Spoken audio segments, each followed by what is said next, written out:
Assalamualaikum warahmatullahi wabarakatuh. Perkenalkan, nama saya Pridayu, NPM 211150005. Di sini saya ingin membacakan materi yang berjudul metode diskusi.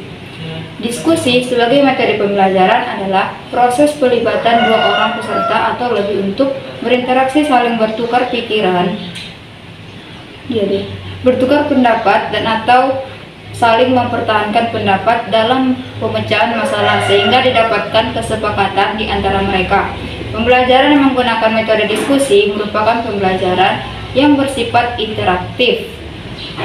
Menyebutkan bahwa dibanding dengan metode ceramah, dalam hal retensi, proses berpikir tingkat tinggi, pengembangan sikap dan pertahanan motivasi lebih baik dengan metode diskusi.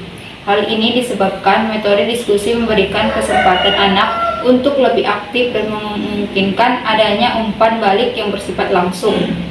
Menurut MC Casey Kulik dari hasil penelitiannya, dibanding metode ceramah, metode diskusi dapat meningkatkan anak dalam pemahaman konsep dan keterampilan memecahkan masalah. Tetapi dalam transformasi pengetahuan, penggunaan metode diskusi hasilnya lambat dibanding pengguna ceramah. Untuk meningkatkan kuantitas pengetahuan anak daripada metode diskusi, pemecahan masalah merupakan tujuan utama dari diskusi. Masalah-masalahnya tepat untuk mempelajaran dengan metode diskusi adalah masalah yang menghasilkan banyak alternatif pemecahan, juga masalah dan mengandung banyak variabel. Banyaknya alternatif dan atau variabel tersebut dapat memancing anak untuk berpikir. Oleh karena itu, masalah untuk diskusi yang memecahkan tidak menuntut anak untuk berpikir. Misalnya, hanya menuntut anak untuk menghafal, maka masalah tersebut tidak cocok untuk didiskusikan. Beberapa jenis diskusi. 1. Diskusi kelompok besar. Jenis diskusi kelompok besar dilakukan dengan memandang kelas sebagai satu kelompok. Dalam diskusi ini, guru sekaligus sebagai pemimpin diskusi, namun begitu siswa dipandang cakap dapat saja ditugasi guru sebagai pemimpin diskusi. Dalam diskusi kelompok besar, sebagai pemimpin diskusi, guru berperan dalam memprakarsai terjadinya diskusi. Untuk itu, guru dapat mengajukan permasalahan-permasalahan serta mengklarifikasinya sehingga mendorong anak untuk mengajukan pendapat. Dalam diskusi kelompok besar, tidak semua siswa menaruh perhatian yang sama. Karena itu, tugas guru sebagai pemimpin diskusi untuk membangkitkan perhatian anak terhadap masalah yang sedang didiskusikan. Di samping itu, distribusi siswa yang ingin berpendapat perlu diperhatikan. Dalam diskusi kelompok besar, pembicaraan sering didominasi oleh orang anak tertentu. Akibatnya tidak semua anak berkesempatan untuk berpendapat. Untuk menghindari keadaan itu, pemimpin diskusi perlu mengatur distribusi pembicaraan. Tugas terberat bagi pemimpin diskusi adalah menumbuhkan keberanian peserta untuk mengemukakan pendapatnya.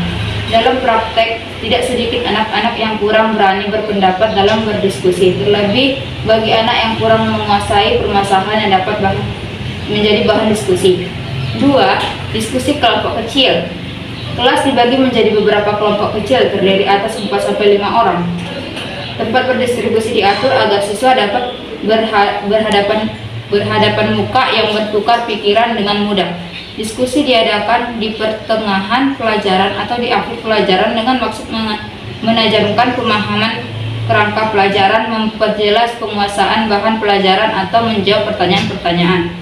3. Diskusi panel. Fungsi utama diskusi panel adalah untuk mempertahankan keuntungan diskusi kelompok dengan situasi peserta besar, di mana ukuran kelompok tidak memungkinkan partisipasi kelompok secara mutlak. Dalam artian, panel memberikan pada kelompok besar keuntungan partisipasi yang dilakukan orang lain dalam situasi diskusi yang dibawakan oleh beberapa peserta yang terpilih. 4. Diskusi kelompok. Suatu kelas dibagi menjadi beberapa kelompok kecil terdiri atas 3-6 orang. Masing-masing kelompok kecil melaksanakan diskusi dengan masalah tertentu. Guru menjelaskan garis besar problem kepada kelas. Ia menggambarkan aspek-aspek masalah, kemudian tiap-tiap kelompok diberi topik masalah yang sama atau yang berbeda-beda selanjutnya. Masing-masing kelompok bertugas untuk menemukan kesepakatan jawaban penyelesaiannya. Untuk memudahkan diskusi anak, kelebihan dan kelemahan metode pembelajaran diskusi. Kelebihannya adalah menyadarkan anak didik bahwa masalah dapat dipecahkan dengan berbagai jalan. Menyadarkan anak didik bahwa dengan berdiskusi mereka saling mengungkapkan pendapat secara konstruktif sehingga dapat diperoleh keputusan yang lebih baik. Membiasakan anak didik untuk mendengarkan pendapat orang lain sekalipun berbeda dengan pendapatnya dan membiasakan bersikap toleransi. Kelemahannya tidak dapat dipakai dalam kelompok yang besar. Peserta diskusi mendapat informasi yang terbatas, dapat dikuasai oleh orang-orang yang suka berbicara. Biasanya orang yang menghendaki pendapat yang lebih formal. Langkah-langkah pembelajaran diskusi: merumuskan tujuan yang ingin dicapai, baik tujuan yang bersifat umum maupun tujuan khusus. Menentukan jenis diskusi yang dapat dilaksanakan sesuai dengan tujuan yang ingin dicapai. Menetapkan masalah yang akan dibahas.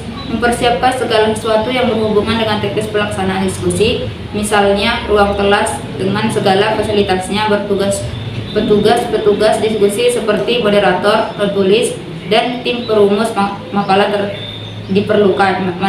diperlukan. Mungkin cukup sekian yang bisa saya jelaskan. Terima kasih. Wassalamualaikum warahmatullahi wabarakatuh.